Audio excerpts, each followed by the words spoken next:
UP में crime पर control नहीं, बीजेपी विधायक के रिश्तेदार की सरेआम हत्या। मॉर्निंग वॉक पर निकले बीजेपी विधायक अजीत पाल त्यागी के मामा नरेश त्यागी को बदमाशों ने गोलियों से भून डाला। सिहानी गेट थाना क्षेत्र के पटेल नगर इलाके में स्कूटी सवार दो बदमाशों ने गोली मारकर हत्या की। मौके पर पहुंची पुलिस जांच में जुटी। हत्या की वारदात को अंजाम देकर बदमाश आसानी से फरार हो गए। नरेश त्यागी की हत्या का सीसीटीवी आया सामने। यूपी में कम नहीं हो रही रेप की वारदातें, फिरोजाबाद में मासूम से दुष्कर्म का आरोप। 8 साल की मासूम बच्ची के साथ दुष्कर्म, आरोपी की तलाश में जुटी पुलिस।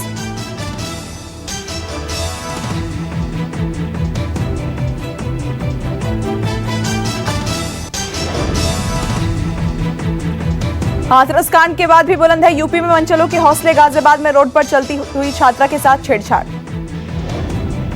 छात्रा के साथ छेड़छाड़ का सीसीटीवी वीडियो आया सामने। पीड़िता ने पुलिस में दी शिकायत, आरोपी की तलाश में जुटी पुलिस। दिल्ली में बदमाशों के साथ एनकाउंटर में 2 बदमाशों को लगी गोली। दिल्ली के अंबेडकर नगर इलाके में पुलिस के साथ बदमाशों की हुई मुठभेड़। बड़ी घटना को अंजाम देने की फिराक में थे बदमाश। घायल बदमाश को इलाज के लिए अस्पताल में भर्ती कराया गया। दबोचे गए बदमाशों में से 1 लाख का इनामी बदमाश। ग्रेटर नोएडा में भी नाबालिग लड़की से रेप की वारदात, पड़ोसी पर आरोप।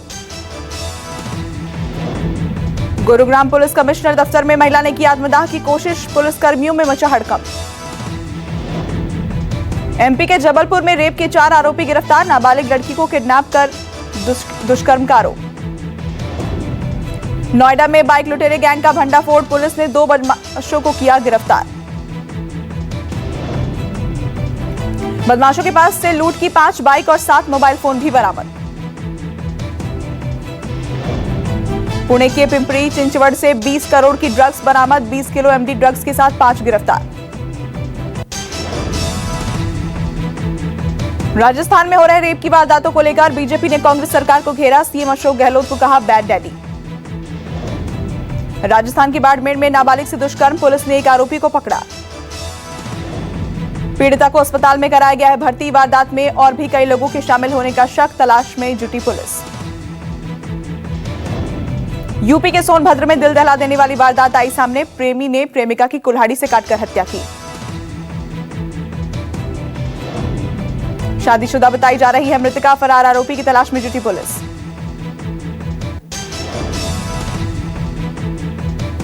हाथरस में हिंसा की साजिश में फंडिंग मामला, पीएफआई के साथ रडार पर भीम आर्मी भी आई। सूत्रों के मुताबिक भीम आर्मी के बैंक खातों की जांच की जा सकती है। शक है कि जातीय दंगे की साजिश में शामिल रही पीएफआई की ओर से भीम आर्मी को फंड किया गया है। हाल ही में यूपी सरकार ने दावा किया था कि दंगों के लिए 100 करोड़ रुपए की फंडिंग की गई थी। सूत्रों के मुताबिक जांच एजेंसियां इस बात का पता लगाएंगी कि क्या भीम आर्मी को किसी दूसरे संगठन से फंडिंग की गई है और अगर पैसे मिले तो इसका मकसद क्या था। बैन किया जा सकता है पीएफआई। खुफिया एजेंसी के एक बड़े अधिकारी से मिली जानकारी के मुताबिक पीएफआई देश के लिए बड़ा खतरा बन चुकी है। पीएफआई पर खुफिया रिपोर्ट में खुलासा हुआ है कि पीएफआई देश विरोधी गतिविधियों में शामिल है और पीएफआई को बैन करना चाहिए।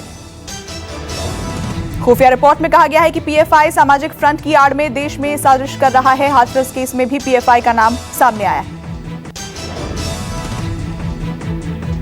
केंद्रीय मंत्री रामविलास पासवान को अंतिम विदाई, पीएम मोदी ने दी श्रद्धांजलि। कल देर शाम 74 साल की उम्र में रामविलास पासवान का निधन हुआ था। लंबी बीमारी के चलते कई दिनों से अस्पताल में भर्ती थे। पीएम मोदी ने इस दौरान रामविलास पासवान की पत्नी और बेटे को सांत्वना दी। चिराग पासवान का ढांढस बंधाया। राष्ट्रपति रामनाथ कोविंद ने केंद्रीय मंत्री और लोक जनशक्ति पार्टी के नेता रामविलास पासवान को उनके आवास पर जाकर श्रद्धांजलि दी। गृह मंत्री अमित शाह और रक्षा मंत्री राजनाथ सिंह ने भी दी दिवंगत आत्मा को श्रद्धांजलि। रामविलास पासवान का पार्थिव शरीर दिल्ली में उनके सरकारी घर पर अंतिम दर्शनों के लिए रखा गया है। जेपी नड्डा और रविशंकर प्रसाद ने रामविलास पासवान के अंतिम दर्शन किए, पुष्प अर्पित कर किया नमन।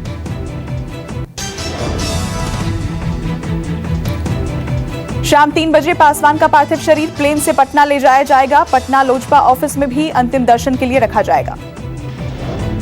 शनिवार को पटना के दीघा घाट पर राजकीय सम्मान के साथ किया जाएगा रामविलास पासवान का अंतिम संस्कार। पासवान के निधन पर उनके सम्मान में आज राजकीय शोक की घोषणा की गई है। इस दौरान राष्ट्रीय ध्वज आज आधा झुका रहेगा। रामविलास पासवान ऐसे इकलौते नेता रहे जो 9 बार सांसद, 7 बार केंद्र में मंत्री रहे। देश के 6 प्रधानमंत्रियों के साथ काम करने का मौका मिला। रामविलास पासवान 1977 में पहली बार सांसद बने। इसके बाद रामविलास पासवान का राजनीतिक करियर बढ़ता चला गया। कांशीराम की पुण्यतिथि पर एकता स्थल पहुंची मायावती ने पुष्प अर्पित कर कांशीराम को श्रद्धांजलि दी, कार्यकर्ताओं से बात की। बीएसपी ने खेला ब्राह्मण कार्ड। यूपी में नवरात्र से ब्राह्मण जोड़ो अभियान शुरू करने जा रही हैं मायावती। पुण्यतिथि पर मायावती बोली, बसपा के मूवमेंट को कमजोर करने के लिए विरोधियों के इशारे पर बने कई संगठन कर रहे गुमराह।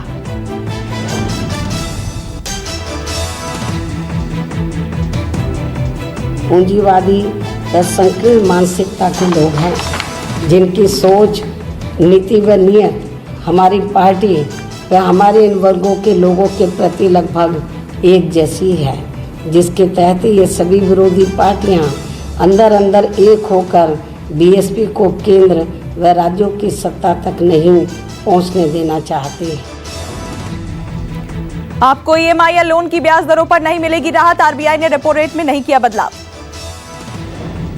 आरबीआई के गवर्नर शक्तिकांत दास ने मॉनेटरी पॉलिसी कमेटी की बैठक के फैसले की घोषणा करते हुए रेपो रेट को 4% पर बनाए रखा। अगस्त में भी पॉलिसी रेट में कोई बदलाव नहीं हुआ था।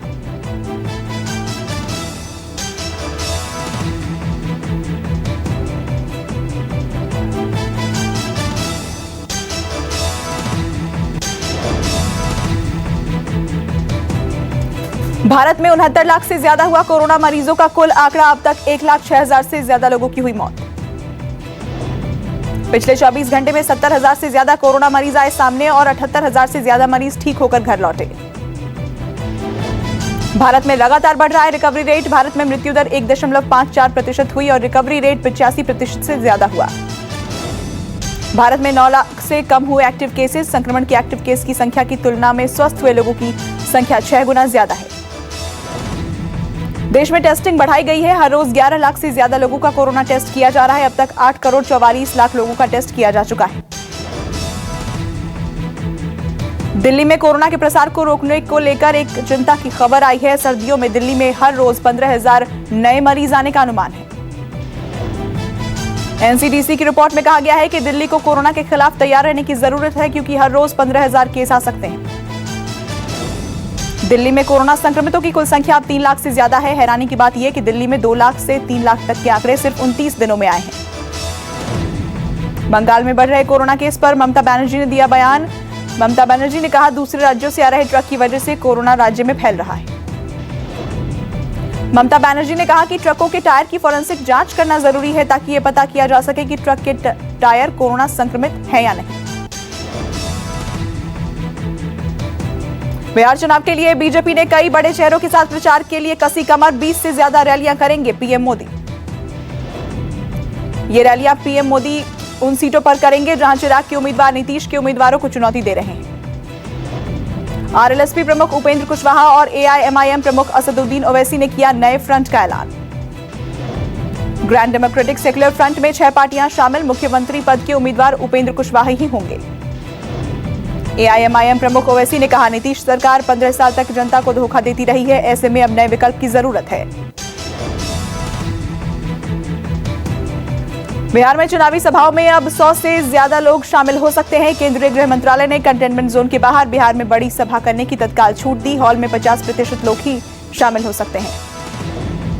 बिहार चुनाव में वोटिंग के दौरान सुरक्षा व्यवस्था के लिए अर्धसैनिक बलों की 300 कंपनियां आएंगी। 255 कंपनियां दूसरे प्रदेशों से आई हैं, जबकि 45 पहले से बिहार में हैं।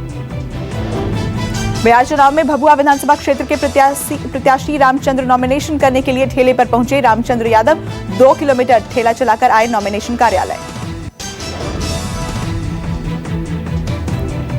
पूर्व सीबीआई डायरेक्टर अश्विनी कुमार का शिमला में अंतिम संस्कार। लोगों ने दी श्रद्धांजलि। फंदे पर लटके मिले थे। पूर्व राज्यपाल और सीबीआई निदेशक रहे अश्विनी कुमार। सुसाइड नोट भी हुआ था बरामद। चंडीगढ़ में एक डंपिंग ग्राउंड में आग, आसपास के इलाकों में फैला धुआं। हैदराबाद में एक चोर गिरफ्तार। 40 लाख रुपए कीमत के सोने के साथ पुलिस ने पकड़ा। दिल्ली के सरकारी स्कूलों के बच्चे सीखेंगे कोडिंग। दिल्ली के डिप्टी सीएम मनीष सिसोदिया ने कोडेथॉन अभियान शुरू की। जम्मू पुलिस ने सांबा जिले से एक शख्स को किया गिरफ्तार। पाकिस्तान के लिए जासूसी करने का आरोप। कश्मीर घाटी में आतंकवाद को रोकने के लिए पुलिस की अनोखी पहल। युवाओं को आतंक की ओर जाने से रोकने के लिए शुरू किए कई कार्यक्रम। गुजरात यूनिवर्सिटी के साथ सेना के जवानों ने बनाया अनोखा टेंट। -50 डिग्री में भी जवानों को रखेगा सामान्य। इस टेंट की सबसे बड़ी खासियत यह है कि यह टेंट रडार की पकड़ में नहीं आता। आईटीबीपी के जवानों से भरी एक बस केम्प्टी फॉल के पास हुई बेकाबू। टल गया बड़ा हादसा। सभी जवानों को सुरक्षित निकाला गया। लगातार चौथे दिन सोने में गिरावट। एक बार फिर 50,000 से नीचे पहुंचा सोना। त्योहारों में खरीदारी लौटने की उम्मीद। सबसे खराब दौर में भारत की इकोनॉमी। विश्व बैंक ने कहा लंबे लॉकडाउन ने तोड़ी कमर। अब नेचुरल गैस की कीमत तय कर सकेंगी कंपनियां। कई नीति को मिली मंजूरी। शेयर बाजार ने लगाई ऊंची छलांग। अगस्त के बाद पहली बार सेंसेक्स 40,000 के पार। सेबी ने कोटक म्यूचुअल फंड को फिर भेजा नोटिस। 4 डेट स्कीमों की यूनिट होल्डरों को रीपेमेंट में हो रही है देरी।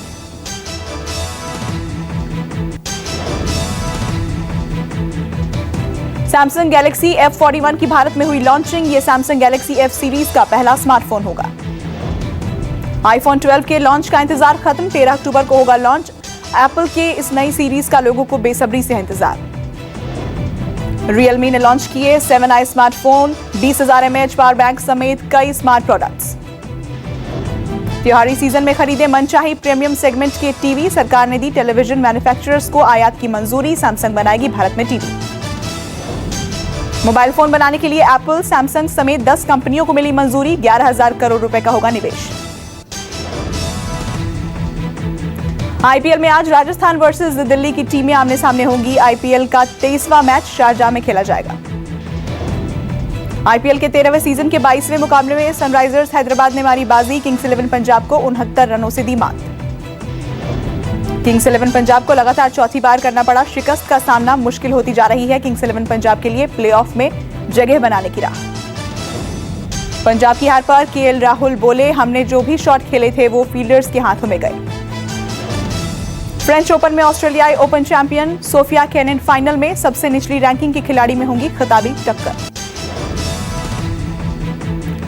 सिनेमाघर संचालकों को 83 से है बहुत उम्मीदें। ताहिराज भसीन बोले, ये फिल्म थिएटर्स को क्रिकेट स्टेडियम में तब्दील कर देगी।